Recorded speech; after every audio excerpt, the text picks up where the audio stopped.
Again for coming out tonight for Science Pub. We welcome the Environmental Protection Agency Black Butte Mine Superfund project team members for this event this month, and the presentation is entitled Update on the Black Butte Mine Superfund project and Understanding Local and Global Mercury Impacts. The presenters are going to be Rebecca Chu, Dominic, how do I say Dominic's last name? Giaudrone, Lon Kissinger, and Chris Eckley, and they'll share information about recent cleanup work at the mine site, the regulatory framework for Superfund, and understanding risk assessment. In addition, the latest studies will be presented on mercury dynamics in Cottage Grove Reservoir, considering local impacts from the mine and impacts from the global mercury cycle.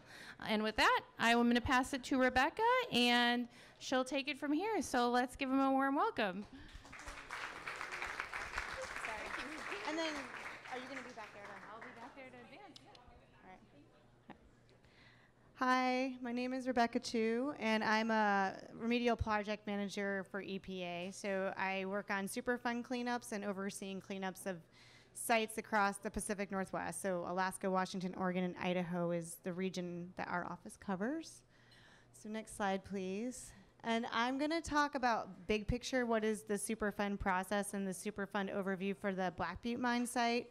Then Lon's going to give you some updates on the human health risks associated with the mine site area, which we call Operating Unit 1. Dominic's going to go over some work that we've done within that site to address high levels of contamination. And then Chris is going to give you an update on some recent studies he's been doing and that are applicable to the site. Next slide. And there you go. We'll go right past that. So the Black Butte mine was historically was operated from 1890 to about 1960, and operations at the mine included mining itself, processing, that created tailings piles, and there are also the furnaces and some of the areas there where the work was going on. So it created a lot of contamination throughout the site. Next slide, please.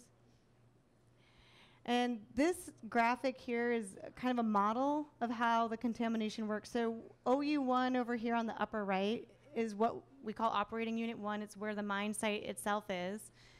And what happens is rain happens and water comes down, and then all of the sediments and materials can be carried off-site into what we call OU2, Operating Unit 2. That's the Coast Fork of the Willamette, north coast, and then that goes into the Cottage Grove Lake at the bottom here, which is what we call OU3, Operating Unit 3. And the peak production for the mine was from 1927 to 1943, while the Cottage Grove Reservoir was constructed in 1942. The main contaminants are mercury and arsenic. We talk a lot about mercury, but I just want to point out that arsenic's also another contaminant here on this site. Next slide, please. Mercury was the mine's main production, right? It was the second largest mercury mine, I believe, in the state of Oregon. And mercury has many different forms, which Chris is going to talk more about. It becomes problematic for people and organisms when it becomes what we call methylated. And methylation is a process that occurs biologically in the environment as the mercury gets into the sediments. It's changed by microorganisms, becomes methylated, gets into the lower level organisms, which are consumed by fish, which are consumed by bigger fish, which is what we call trophic levels, so on and so forth. So these little red dots theoretically are getting bigger because it represents a higher amount of mercury that you're exposed to as you go up the food chain. So there's bioaccumulation, which is just getting it into your system from being exposed over time. And then there's biomagnification, which is the higher up you are in the trophic levels, the higher you are as a predator, the more mercury you're going to be exposed to. And that's for people, but it's also for wildlife. Next slide, please. And that's resulted in a fish advisory for the Cottage Grove Lake, which is that the stocked rainbow trout that are less than 12 inches are safer to eat, and restrictions on all other fish, resident fish, primarily for most people. Next slide, please.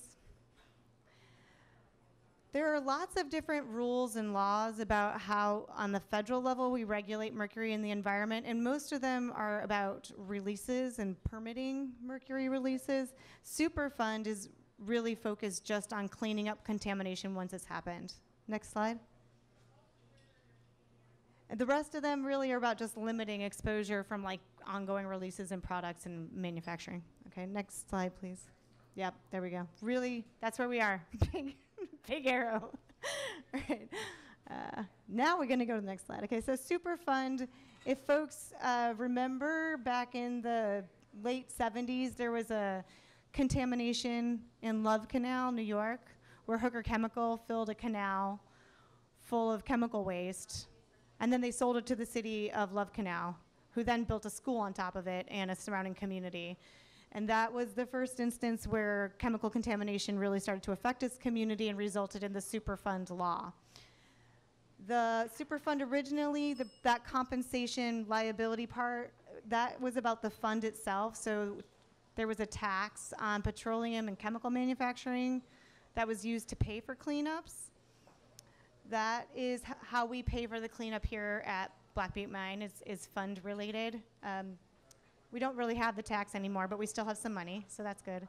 And there are two primary types of cleanups. One is emergency response ones, which we call removals. And then the longer term cleanups are remedial actions. So Black Butte Mine has both of those features. All right, next slide, please. Superfund is a very long process, and so you will hear about this a lot over time because it will take a long time to get to complete cleanup. We start by looking at what the risks are and where those risks occur and the types of options for cleaning it up. Those are the RIFS stage. We develop a plan, which we call the record of decision. After we have a record of decision, then we have to come up with a design for how we do the cleanup. Then we perform the work and monitor it in the long term. So it is really a process. Next slide, please.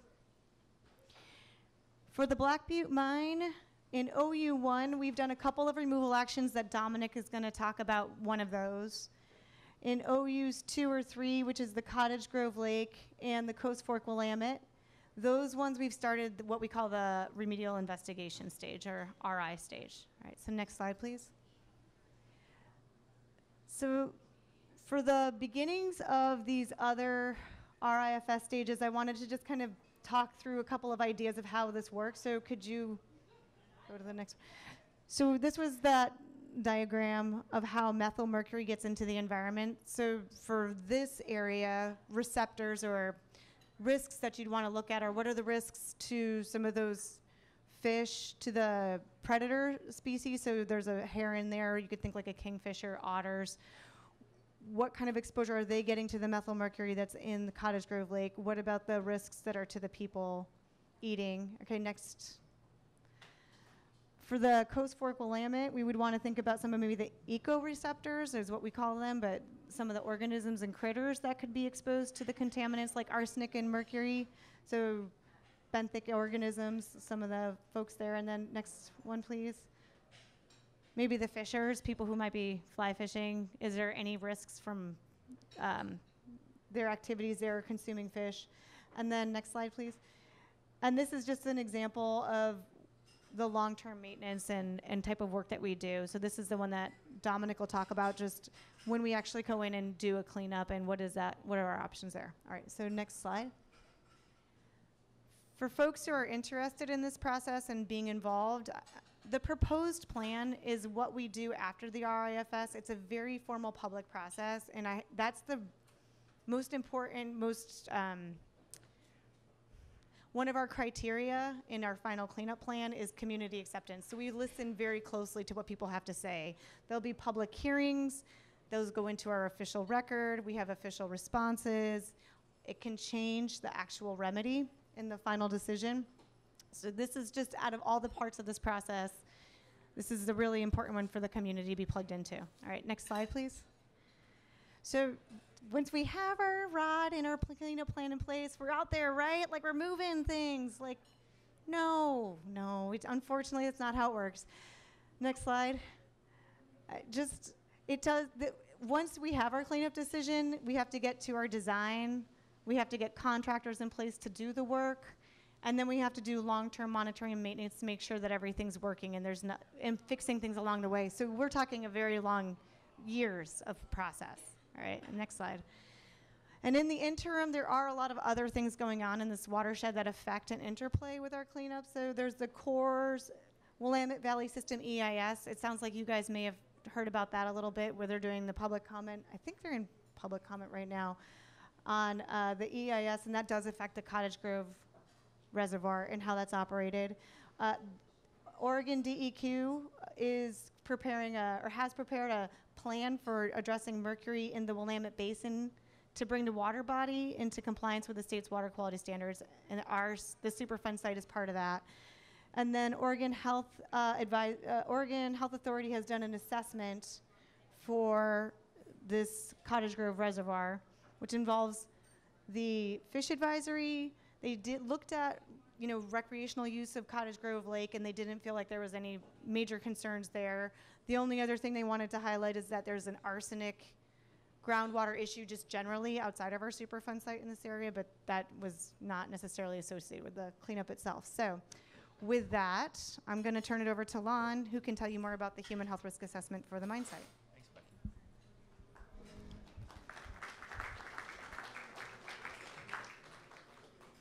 Hi, so I'm Lon Kissinger. I'm a human health risk assessor with EPA. I've done a lot of work at contaminated sediment Superfund sites, in particular looking at contaminants in fish and risks to people consuming contaminated fish. I've also done a lot of work on water quality standards for Region 10 states, and in particular I've had an interest in Native American fish consumption rates and exposures to high fish consuming populations such as Native Americans and different ethnic groups. Next slide. So I'm going to give a 40,000 foot quite simple overview of EPA risk assessment processes so that you can understand health risks at the Black Butte Mine Superfund site. And I'm going to be talking about baseline risks for the mining area of the site. And by baseline, I mean risks before anything has been done. And we have done some stuff, and I'll discuss that as well. Next slide. Next slide. So what do we need for risk? It has two components. The first is toxicity, and then the next is exposure. Next slide. So what is toxicity? Basically, it's an adverse effect that occurs when a chemical enters a person's body, and typically these adverse effects increase as the dose or the amount of exposure increases. Next. So basically, EPA looks at two broad classes of toxicity. The first would be the ability of a chemical to cause cancer, and then the next one would be all other effects, so non-cancer toxicity. Next slide.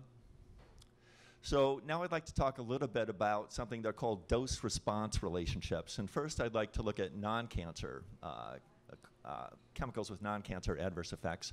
And basically, EPA assumes that a human is exposed to something, and we're talking about chronic long-term exposure. So you're taking something in on a daily basis over some period of time, and as the dose goes up, initially your body can deal with it, and then finally you hit a threshold and you start seeing adverse effects. So for non-carcinogens, we've got like a threshold dose-response curve.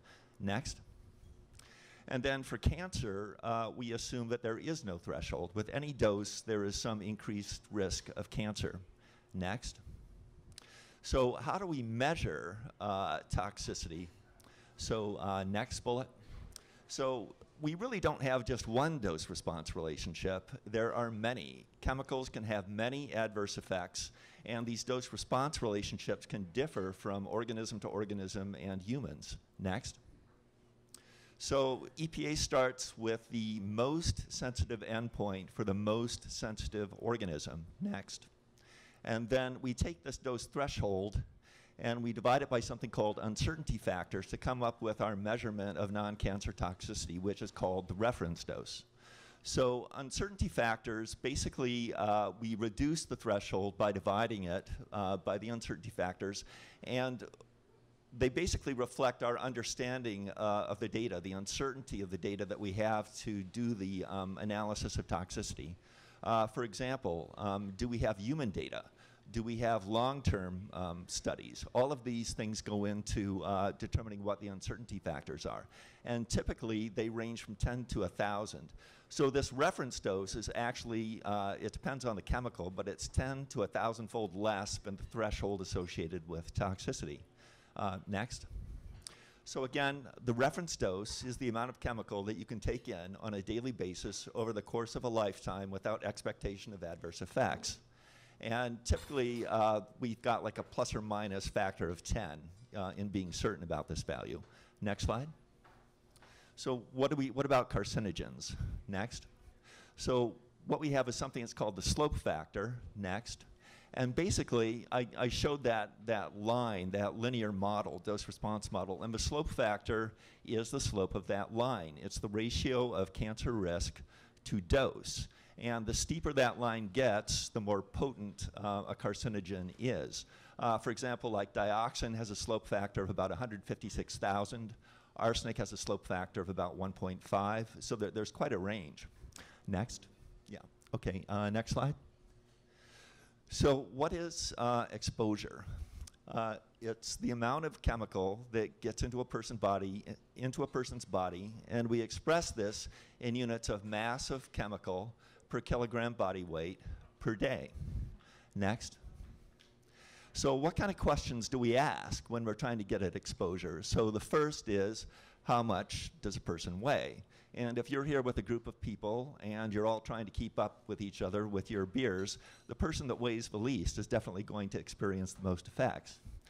Another question like, how much contaminated media are people exposed to? How much water do you drink? How much air do you breathe? How much soil do you consume? Next. How often do individuals come into contact with contaminated media? For example, how frequently might someone hike across the Black Butte mine site? Next. Over what period of time would people be exposed to chemicals? For EPA, for residential exposure, we assume that people live in their homes for 30 years. Next. How much soil adheres to the skin? Is the soil wet? Is it dry? What are the size of the particles? Next. What surface area of skin is exposed? Is it a kid playing in a sandbox? Is it someone swimming? Next. What amount of chemical permeates through the skin? And finally, oh yes, concentrations of chemicals in different media. The more chemical you have per unit mass or volume of media, the greater the exposure. And then how much chemical is absorbed when media is ingested. And I'm going to be talking a bit more about that. Next. So these answers to these questions vary for broad groups of people or populations. Certainly, infants have very different exposure parameters than adults. And then we can also look at the way specific populations interact with contaminated media. So in the lower left corner there, we have an Asian Pacific Islander harvesting shellfish, Native Americans harvesting fish, and then recreational anglers. And these populations all differ in the amounts of fish they consume, the types of fish they consume, and the parts of fish and shellfish that they consume. And these all result in differences in exposure. Next slide. So these are the groups, and you can just flip down through all four. So if we're looking at a Superfund site, we look at receptors, individuals that might be exposed to contaminants, adults and children living near Superfund sites, adults working on or near cleanup sites, and adults recreating on or near cleanup sites. Next slide. So, and EPA's exposure assessment procedures are designed to be health protective. The estimates that we use to determine risk typically fall at the 90th to 95th percentile of the exposure distribution. That is, our estimated doses are greater than those that 90 to 95% of the population would experience. Next slide. So, so now we have our estimate of toxicity, and we have our estimate of exposure, and so how do we get at risk? And for non-carcinogens, this is done using something called the hazard quotient. And pretty simply, it's the ratio of the dose from the site to the reference dose. And if those are equal, that hazard quotient is 1, and we don't think that there are going to be any problems. If it's greater than 1, risk may or may not be present. It's just a threshold, and if that hazard quotient is exceeded, we really don't know the shape of the dose response curve beyond that. And I mentioned that those uncertainty factors can range from approximately 10 to 1,000. So if we've got fairly low exceedances of 1 for hazard quotient, risk may or may not be present. We really do have to look a bit deeper. Next. So again, for risks for carcinogens, we take that slope factor. So that's the ratio of risk to dose. We take that times dose, and we get risk. And so EPA is typically concerned with, next, risks between 1 in a million and 1 in 10,000. So that's a 1 preceded by lots of zeros in each case. And site risks must exceed 1 in 10,000 in order to be addressed by the Superfund program. And current cancer risk from all sources, for men it's 1 in 2, or 0.5. And for women it's 1 in 3, or 0.3 repeating. And as you can see, the risks that EPA is concerned about in conjunction with the Superfund program are far lower than the general cancer risk that, from all sources. Next slide. All right, so now that I've gone through all that, and you seem to be paying attention, so I'm very thankful for that. I'd like to talk about the actual mine risks. So what are the most important chemicals? So for mercury, we've got elemental mercury, which was the objective of the smelting process there. And then we've got mercury salts, and cinnabar mercuric sulfide is the one that is really present at the mine. And I'll be talking a little bit more about mercuric chloride. And then we've really heard a lot of discussion about organic mercury, or methylmercury, which is a problem via fish consumption. And then, as Rebecca mentioned, the mining process also mobilized arsenic. So next. So again, cinnabar is the primary form of mercury present at the mining site. And we used mercuric chloride's toxicity, though, to assess risks. And this was because EPA really doesn't have great toxicity measurements for cinnabar. However, existing data suggests that mercuric chloride is about 10 times more toxic than cinnabar. Next. So now I'd like to talk about bioavailability. Assume someone consumes some soil with mercuric sulfide in it, and then someone else consumes soil with an equivalent amount, the same number of molecules of mercuric chloride. And the issue is that mercuric sulfide is relatively insoluble. So it can pass through your GI tract. It doesn't break down into the mercury ion and sulfide ions. And it passes through, whereas for mercuric chloride, mercury ions form and they're then available for absorption and can cause toxic effects. Next slide. So what's the impact of bioavailability on our analysis of human health risks? Next.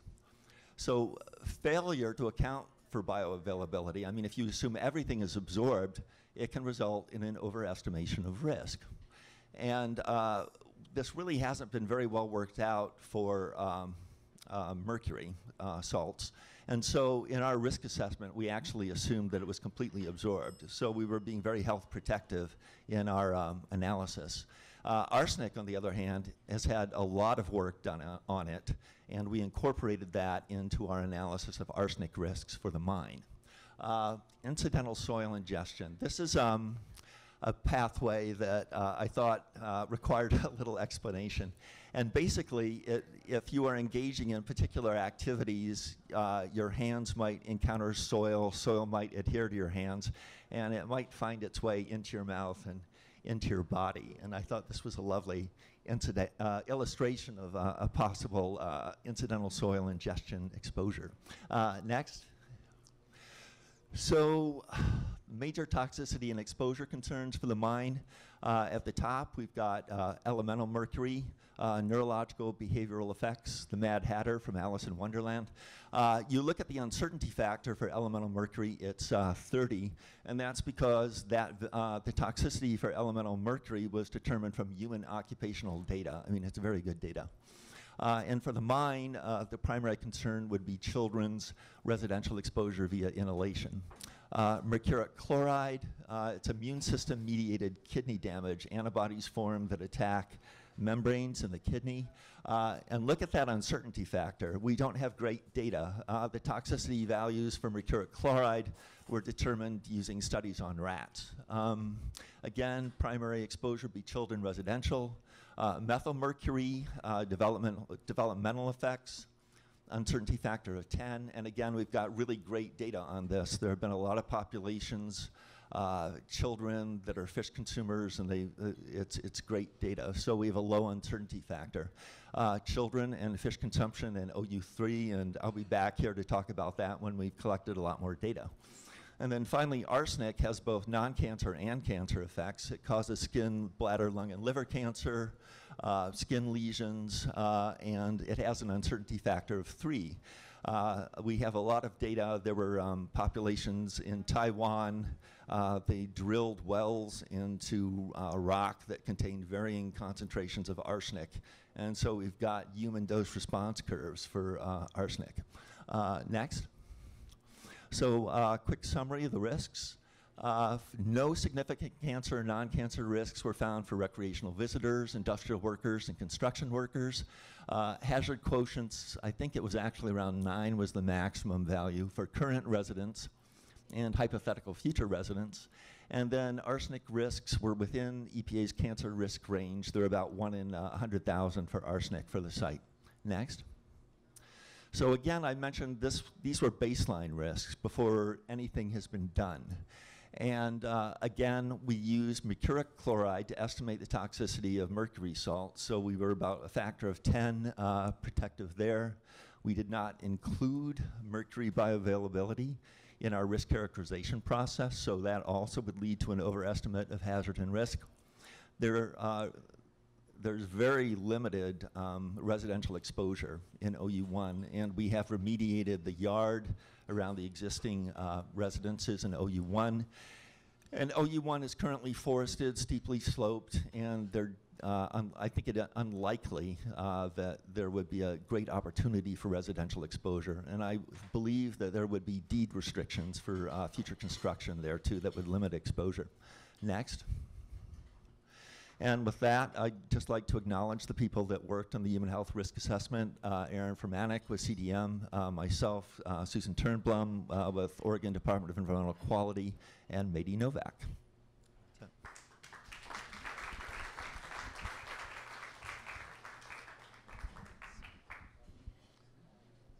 My name's Dominic Giaudrone. I'm with CDM Smith, and I'm going to be talking a little bit about some recent cleanup work that has gone on in the Furnace Creek area of the Black Butte mine.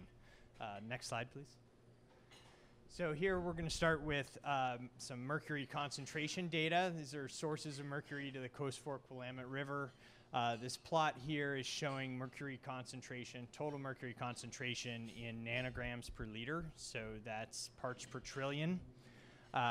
If you're not familiar with this box and whisker style plot, the top of the black line is the maximum concentration, the bottom of the black line is the minimum, the box is 25th to 75th percentile, and then that line in the middle is the median.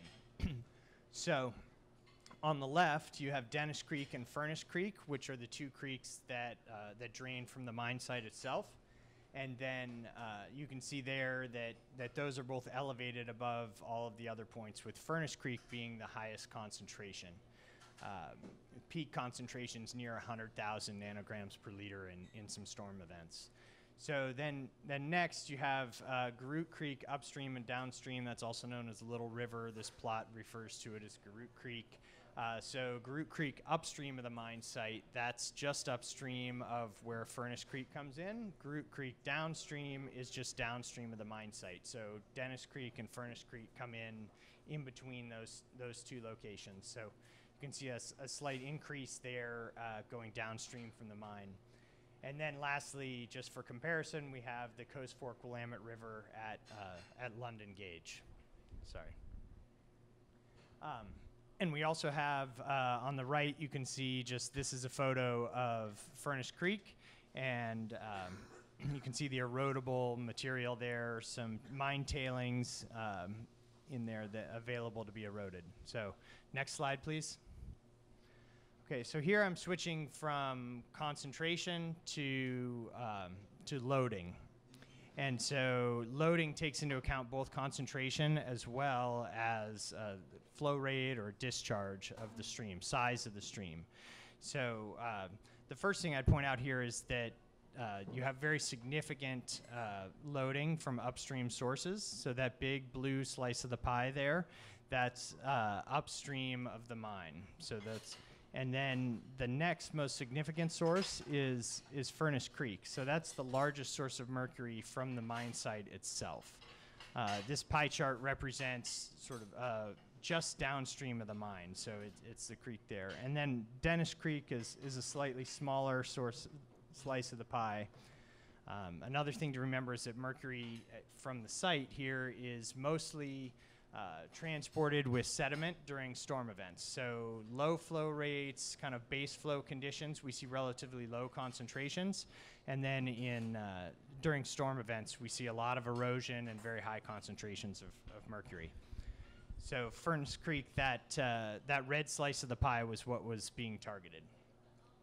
Go ahead, next slide. So for the removal action selection process here, just want to talk a little bit about that. We have what's called an engineering evaluation and cost analysis. That's analogous to the feasibility study process that Rebecca talked about earlier for remedial actions, but this is for removal actions. We evaluated 3 alternatives here, sedimentation basins and sort of erosion control best practices were one of the alternatives that were evaluated. We also, alternative 2 was in-place containment, so basically capping of the mine material within the creek channel. And then alternative 3 was excavation of the channel, of the creek material and tailings from the creek and placement in an on-site repository. So that was all compared based on effectiveness, implementability, and cost. And alternative 3 was ultimately selected. So next slide. So this is just the 2018 Furnace Creek removal action area here that was completed in the summer of 2018 when stream flow was pretty low. It was fairly dry conditions. They removed about 13,000 cubic yards of tailings and mercury contaminated material from the creek. It was all placed in a on-site repository, and the creek was backfilled and the stream channel was restored. Next slide. So during that work, there were some additional areas of the site that we also took advantage of to remediate. So as Lon mentioned, there's the residential parcel in the northern portion of the mine. So you can see Furnace Creek in the lower portion of the figure and the residential area up there. About 1,600 cubic yards of material was removed from the residential parcel. It's very shallow soil, just top foot or so around the residence driveway and other areas to protect against potential exposure there. And then that was backfilled and restored as well. So next slide. So this summer they went back and did some work in 2019 as well in this area called the ore processing wastewater area of the site. This was kind of a very small area, but with very high concentrations of mercury, kind of representing the highest concentrations remaining at the site. And so an additional about 1,500 cubic yards of material was removed from that small area. That's the small red area in the middle. And that area was also restored to protect against erosion and keep that material in place. So next slide. And so here's a photo of the restored Furnace Creek channel showing a lot of the features that were put in here. So we have an armored channel bed, revegetated uplands, some armored slopes, and rock cross veins, all designed to prevent erosion and keep the water clean there. So next slide. So here's some before and after photos of Furnace Creek. On the left, you can see pre-removal and post-removal on the right. So the key features here, just to kind of notice all the erodible soils in the pre-removal photos. So in high storm events, all of that was being transported downstream. A lot of that's mine tailings and other mercury-contaminated material. and all the slopes are armored in the post-removal photo. So next slide. Here's just another pre and post removal photo of Furnace Creek, showing similar things, the vegetation kind of starting to come back on the right. Again, just noting the armoring and during a pretty good storm event during our recent monitoring. So next slide. So to evaluate the performance of this removal action, we did some post-restoration stormwater sampling. We did 3 storm events this past winter, and looking both upstream of the mining impacted area, within the removal area, and also downstream of the removal area. So next slide, please.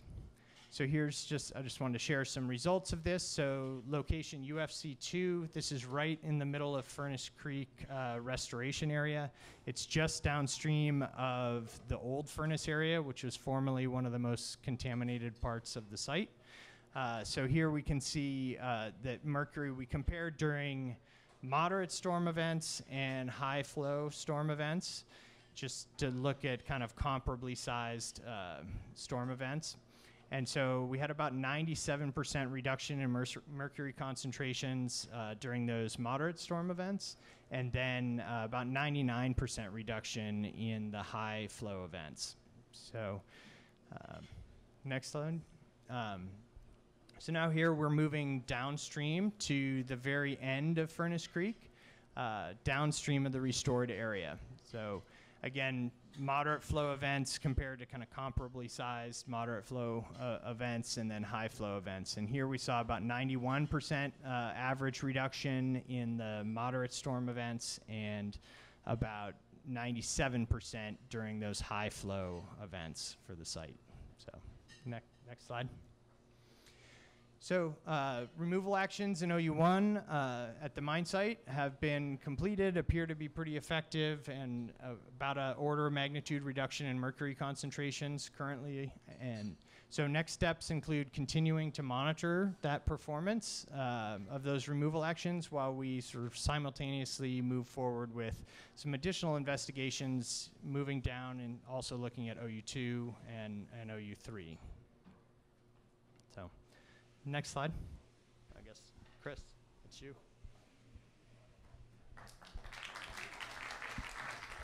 Thank you.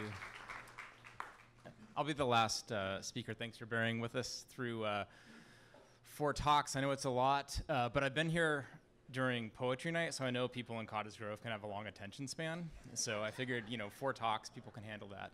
So I'm going to give a talk that summarizes recent research activities that we've been doing up at the site, one research project in particular. But before I get into the details of that research, I'm going to give some general background and kind of global context to our project. It's a lot of animation, so I'll try and get in sync with Maggie. I'll give nonverbal cues. We'll see if that works. Okay. So mercury is a global pollutant, and so far we've been talking about mercury in its context, in a very local context at Black Butte Mine. And what makes mercury a global contaminant is that it has a really long atmospheric lifetime. So mercury is the only heavy metal that can exist in a pure gas phase, and what that does is it allows it, once it's been emitted into the air, to circulate around the globe long distances before its eventual deposition. And as you can see on the map of the US up there, that is data from the Mercury Deposition Network, and it shows in red the areas where there's higher mercury deposition and areas in green where there's lower mercury deposition. And you can see that where we're located here, we get fairly high atmospheric deposition loads, and most of that is coming from trans-Pacific transport of mercury. And in terms of where the mercury is coming from, U.S. sources, a lot of people got this right on the quiz, is from coal-fired power plants. And then globally, the main source is actually artisanal small-scale gold mining. And go ahead and advance, thank you. Coal-fired power plants are still an important global source, but the small-scale gold mining now is the largest source, and that's from people that are panning for gold in a kind of old-fashioned way that still use mercury as an amalgam and then heating up that mercury and releasing it back to the air. And that occurs largely in countries in Africa and in Asia and in parts of South America. And most of those mercury releases, or almost all of them, are mercury in an inorganic form. However, most human exposure to mercury is to methylmercury through the consumption of contaminated fish. And that figure up there gives a map of fish concentrations throughout Western North America. The ones that are in yellow and orange are ones that are above safe consumption levels, at least like the national 0.3 milligrams per kilogram safe consumption level, and the ones that are in green are lower concentrations. And what that illustrates is that the scope of elevated mercury concentrations is much broader and larger than just Cottage Grove Reservoir, and is much larger than just systems that are impacted by an upstream mercury mine. The scale of elevated mercury contamination in fish is very broad, and if we look at that same data set, all those black dots are those same fish, but it's plotted against how much mercury is in the sediment within those watersheds. There is not a very strong correlation between the amount of mercury in the sediment and the amount of methylmercury that gets into the fish. And there's several reasons for that, and we can advance to the next, please. Oh, yes. I was just wondering, I know it's off topic, but what the heck is happening in Canada up there? Is that Indian reservation? That is actually, that is a good question. You said, is it a reservation? Yeah. No, I don't believe. Yeah, no, I don't believe that is a reservation.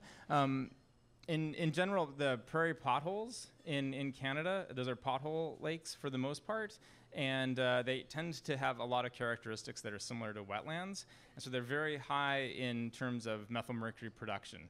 And I'll get into that in the next couple slides. If we can advance, thank you. So there are a lot of factors that can affect that spatial variability of mercury concentrations in fish that were observed on that last graph. And if we advance, there's a whole bunch of animations on this one, unfortunately. So the two main factors are the methylmercury production as well as food web dynamics. And I'll walk through each one of those separately here. So the first factor is how bioavailable is the inorganic mercury in a system, kind of as Lon was alluding to in his talk. Not all mercury is created equal in terms of its availability to become methylated or to be taken up inside humans. And the other factor, because mercury methylation is a microbial process, it relies on anaerobic bacteria to be present. Those two factors are huge determinants in how much methylmercury ends up in a system. MEHG there is just shorthand for methylmercury. So you can have a situation where you have very high inorganic mercury concentrations, but not very much biological activity, and not end up with very much methylmercury. Where we are most concerned is areas where you have high inorganic, bioavailable inorganic mercury and a lot of microbial activity, and that's where you can get a hotspot of methylmercury production. And wetlands are often associated with high methylmercury production because they're high nutrient, high organic material, and a lot of microbial activity. The other factor that's important is the food web dynamics. And Rebecca showed a slide on that earlier. So methylmercury is very efficient at bioaccumulating and bioconcentrating up the food web.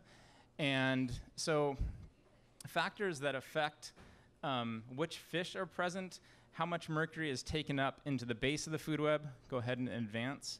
And you can go ahead and do the next one as well. Thank you. The efficiency of methylmercury transfer between different fish species, how long the food web, how long the food chain is within a particular system, all those factors can have a big impact on how much methylmercury ends up bioaccumulating in a particular fish. And so all those are factors that are disconnected from the total amount of mercury in a system that can have a big determinant on how much methylmercury ends up in the fish. We can go ahead and advance. So here in Cottage Grove, we have elevated methylmercury in fish, and go ahead and advance, and you can advance again. And the question is, how much of that methylmercury in the fish originated from the upstream Mercury mine and how much of that came in from global atmospheric deposition sources. And historically, that has been a very difficult thing for people to tease out, because when you analyze it, it's methyl mercury, and you don't really know exactly what its source was. However, there have been some new advances in using mercury stable isotopes that can allow us to fingerprint the source of mercury in the environment and determine how much of it came from that global deposition and how much of it came from a local source. And I'll give a little bit of background on what stable isotopes are, just as a little bit of a primer so we're all on the same page. Thank you. So stable isotopes, an isotope is an example of a same element, but it has a different mass due to a different number of neutrons. Using hydrogen as the most basic example, a proton has a single one atomic mass unit, and a neutron has one atomic mass unit. And so we show that for hydrogen with one proton, it can either have no neutrons, and so it can weigh 1. It can have one neutron, and then it can have an atomic mass of 2, or it can have 2 neutrons and weigh 3 atomic mass units. So within the same element, you can have 3 different weights associated with hydrogen. And if we advance to the next slide, mercury operates very similarly, but it's a lot heavier. It has 80 protons, and then between 116 and 124 neutrons. And what that does is it allows there to be 7 different masses of mercury, ranging from 196 to 204. So you have some mercury atoms that are lighter and some mercury atoms that are heavier. And we can use that differences in mass to help trace processes in the environment. This is just a very simplified version of that. So I just put in mercury 198, a lighter mercury isotope, and a heavier mercury isotope, 202, in black. And if we have a mixture of those 2 isotopes in an ore body, go ahead and advance, please. And we do an ore processing like we did at Black Butte Mine. You know, all of the mercury ore was roasted on site, and then we have these tailings.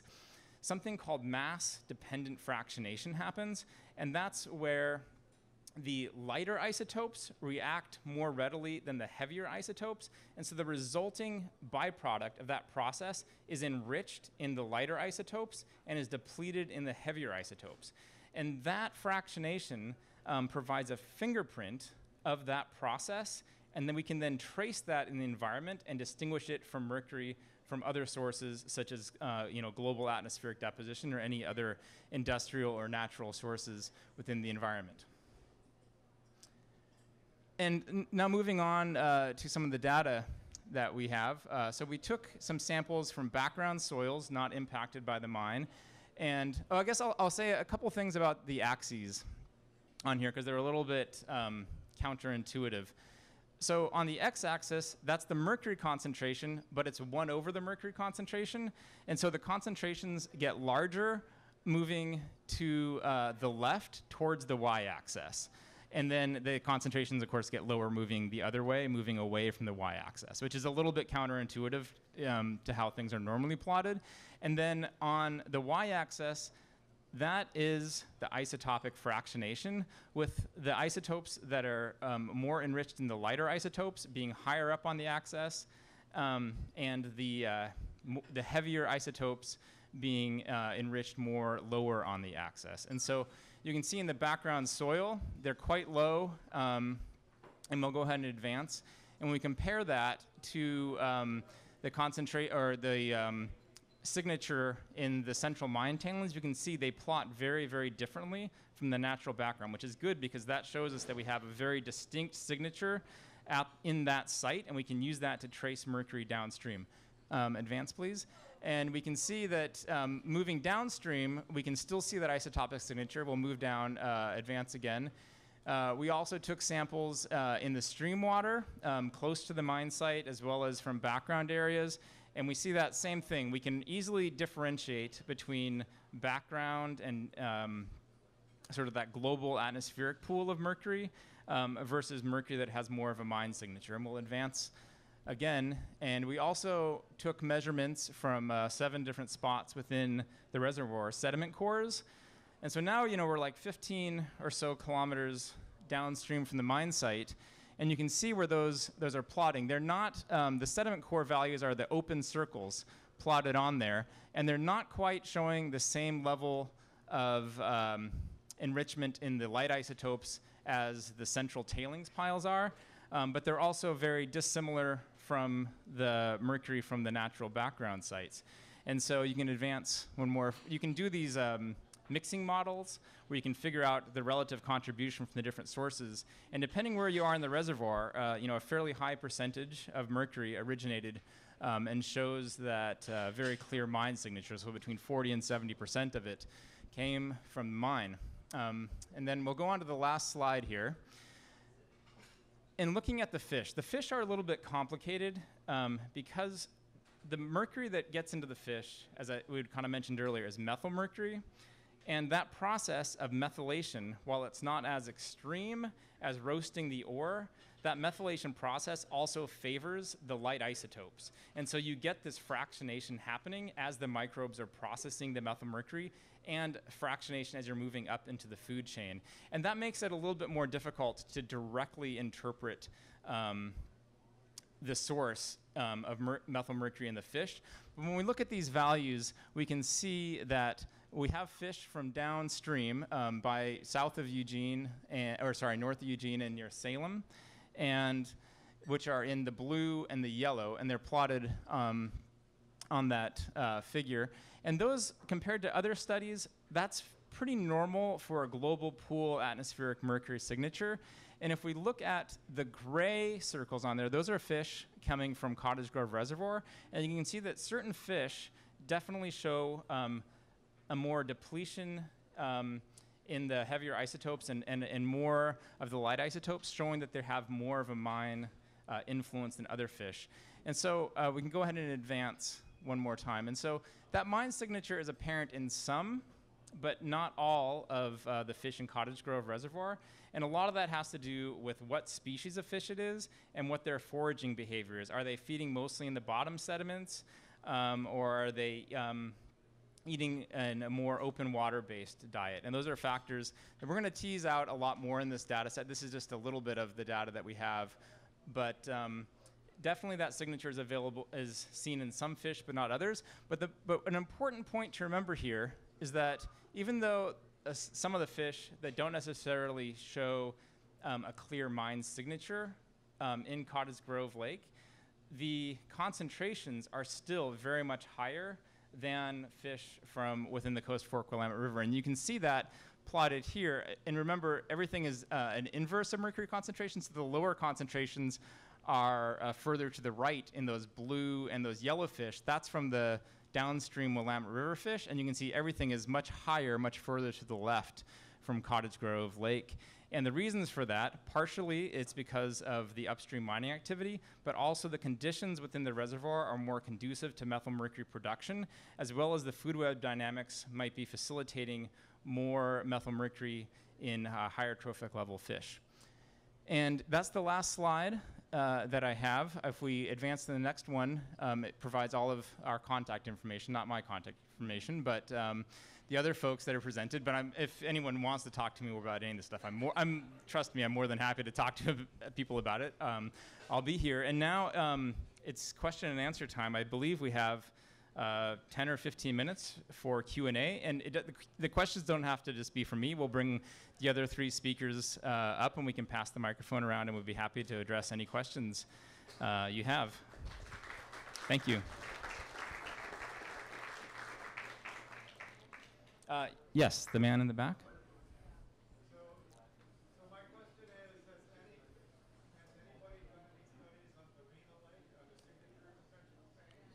The question is, has anyone done any studies on Dorena Lake in terms of looking at the isotopic signatures? And the answer is, not to my knowledge, and I'm pretty sure they haven't. At some point down the road, that would be something that we would like to look into. But at this point, at least to my knowledge, I don't think there's been any other studies of mercury isotope fractionation in fish within Oregon. Yep. It's a fairly new technique and has not widely been used yet. But there are definitely data on fish tissue mercury concentrations for Dorena. you were interested in that.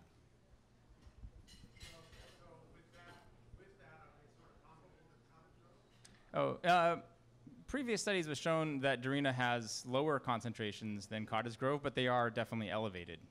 Yes. In front. Okay, two questions. One, it looks like one of those pie charts showed that over 50% of the mercury getting into Cottage Grove Lake came from upstream from the mine. And if that's correct, what's the source, and is it due to human causes such as disturbed soil from road building?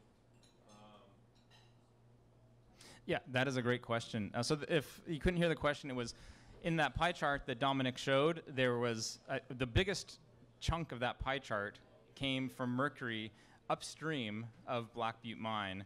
And the question is, do we know what the source of that mercury is? And that is something that we've grappled with a lot. And we were talking about that when we were out at the site today. There's, two potential sources. One, the global atmospheric pool.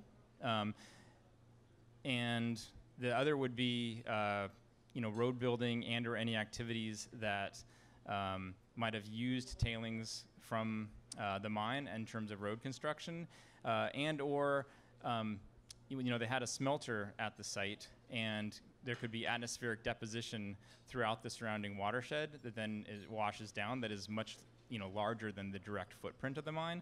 But at this point, our focus has largely been on the mine site proper, and we haven't gotten to those larger watershed sources at this point. But, because of that, we are in an area of elevated global atmospheric deposition.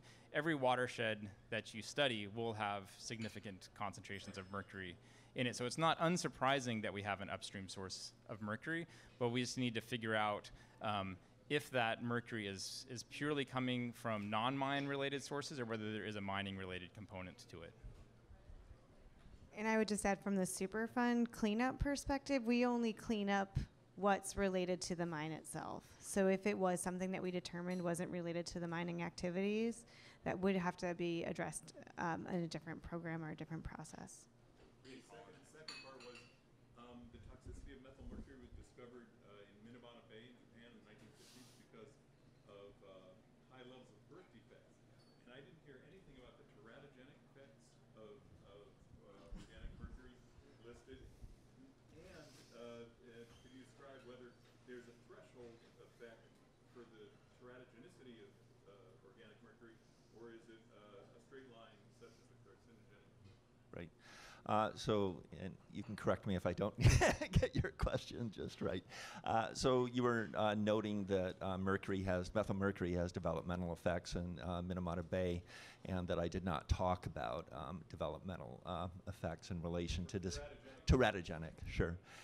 Well, I think the answer to that lies in that when we're looking at non-cancer toxicity, again, there are a host of dose-response curves. And it's been determined that the neurodevelopmental effects are, it's more sensitive. It's a more sensitive endpoint, than the developmental effects. Developmental toxicity is a very tricky thing because it only occurs during limited phases of fetal development. So it is a difficult thing to get at. Right now, EPA's IRIS program is beginning to look at all of these dose-response curves, these multiple effects. There's another federal agency, the Agency for Toxic Substances and Disease Registry, and they put out tox profiles on various chemicals. And they do have a fairly large monograph on mercury, and it would just talk about all these dose-response curves that you're interested. It discusses it by species, mouse, rat, human studies, and it allows cross-comparison of these dose-response curves and different effects. You can go ahead, Nate. Does anybody know the date that they shut people off from taking the mine tailings and using them to gravel their own roads up there? I don't know if there was an actual date. Yeah, so Bryn, Bryn from Oregon DEQ knows a lot about this site, so I'm gonna call him up here. And the question was about when was there restrictions put in place about taking mine material, like tailings and materials off site? Good question. So the site it's actually privately owned, so there's probably always been a restriction, if you will, for anybody accessing the site. I did hear long ago from somebody up there that some of the tailings may have been used in the construction of I-84 because it had a really high clay content, but that's only anecdotal. So I don't know about anything else. Everybody up in that area used to pave their roads or put. Seems like a reasonable, yeah.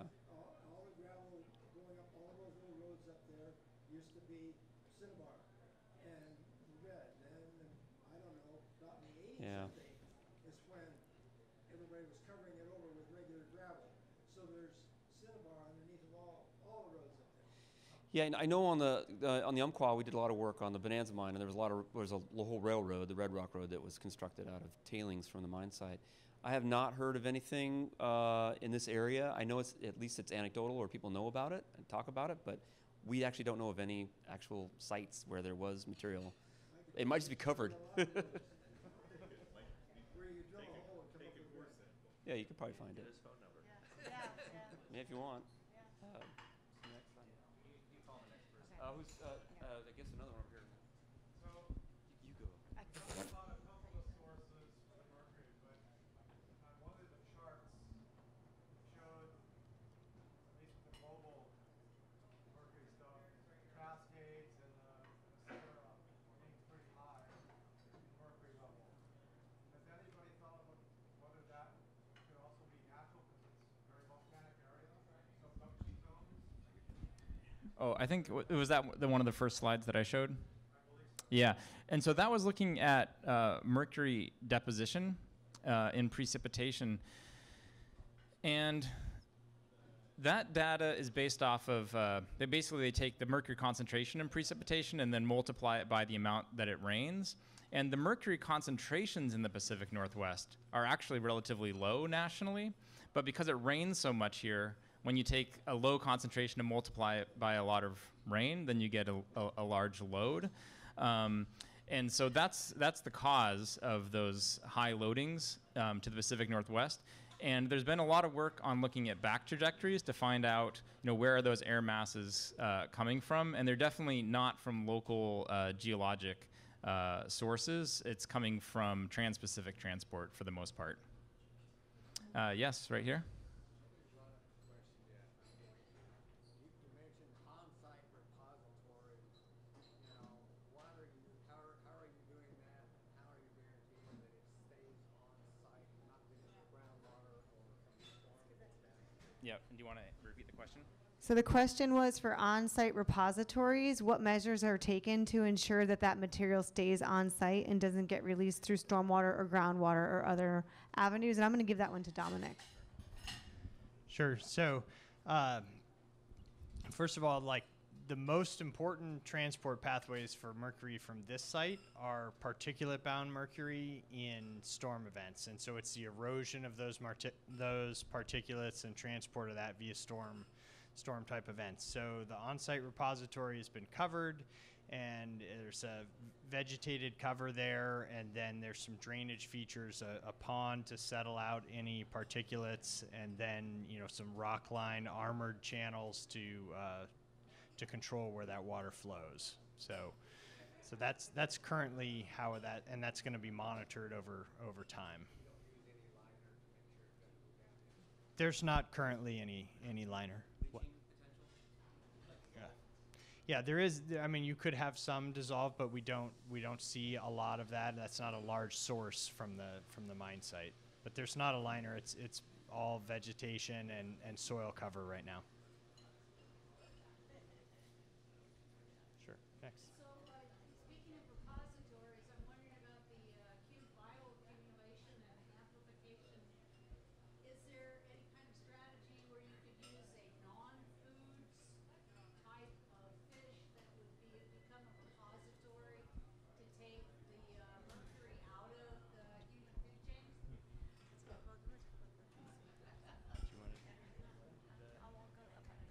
So the question was, for options, I guess there's multiple. For your question, are you specifically talking mostly about the Superfund cleanup process? Is that an option? Or are you talking about just generally, in general? Okay, so the question is generally, is there an opportunity to address bioaccumulation and biomagnification by replacing what I'm assuming is species of fish in the food web to minimize it. So for a general question like that, maybe Lon or Chris? Chris? Well, you know, it's a little bit of a flip of your question, but there have definitely been food web manipulations in order to reduce methylmercury concentrations in sport fish. And the one place that this has been done has been in a bunch of reservoirs in the state of Colorado. And they found that by removing certain species of fish or adding other species of fish that can have low mercury concentration but the high energy content for the desirable sport fish, that just those food web manipulations can result in a decrease in desired methylmercury concentrations in fish. So there are opportunities for food web manipulation to have a positive benefit on fish methylmercury concentrations. Yes, question here?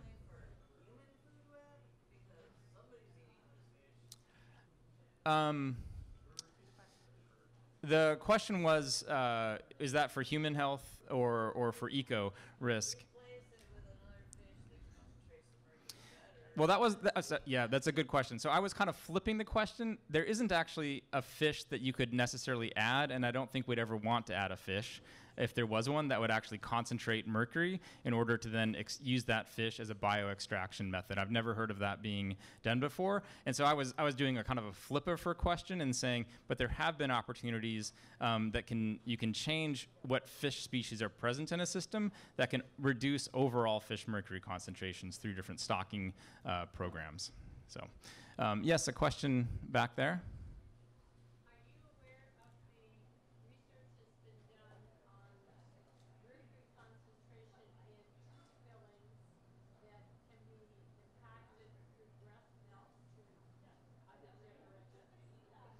The question is about fillings and mercury through inhalation and breast milk transfer. I'll give that to Lon. And I don't have a good answer for that, but I'd be happy to research it.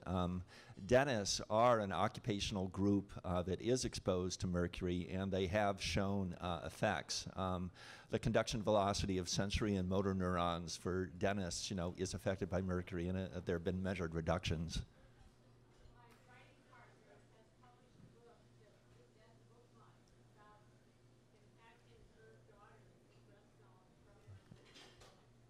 Yeah, and I think that's totally possible. I know that for organic chemicals like polychlorinated biphenyls, that they are accumulated in breast milk, and there's a great deal of exposure through breast milk. Interesting, though, the mechanism of bioaccumulation of mercury differs somewhat, from lipophilic substances like chlorinated pesticides and PCBs. Mercury binds, as we see on the environment, mercuric sulfide, it binds to sulfur groups on particular amino acids, so the mechanism is somewhat different. I don't know whether breast milk is enriched in cysteine, that would provide like a mechanism for that to occur, but that's very interesting, and I will research it. Thank you.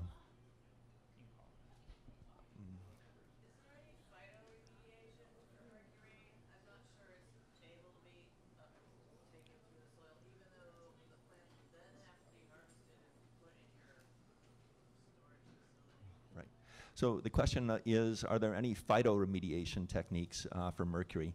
And this is certainly an option for other contaminants, like poplars are used to pull like TCE out of groundwater. There are certain species of ferns, for example, that are preferential, like arsenic accumulators. I am not aware of any phytoremediation options for mercury, though. So. In general, compared to a lot of other heavy metals, mercury isn't taken up very efficiently by the roots. Most of the pathway by which mercury gets into vegetation is through volatilizing from the soil and then entering into the leaves. And so in general, while phytoremediation has been used for other metals, it's not very commonly used for mercury.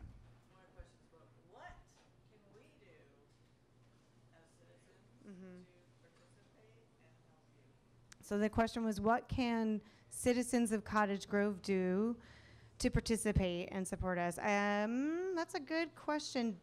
I would say for sure, I mentioned the proposed plan stage is like the biggest part of that.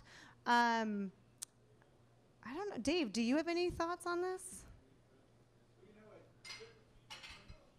different points in the Superfund cleanup process, there are opportunities for the public to engage formally in the process. And we had one of those steps 2 years ago. We had a public meeting on the proposed removal action. So Showing up at those meetings and asking questions and voicing your opinions is useful to us in developing cleanup plans. So Dave's point was that there was a removal action a couple years back where there was a public meeting, and having folks show up for those events is really helpful to hear back from, yeah. And how do we find out about them? That's a really good question. So we have a community involvement coordinator. Her name is Suzanne Skadowski from EPA Region 10. So that's one person you can always bug. I'm just going to throw Suzanne under the bus. No, Suzanne's a great person you can reach out to. You can reach out to any of us on this slide too, Dave and myself and Josie and Lon, Chris. We can also give you some of those updates. We have a Facebook page. We have a Superfund page, I believe, for this site. So there are some internet resources as well. Yeah, and then maybe this is another group we can try to make sure we plug in with for updates, this Watershed Council too. Yes, yeah.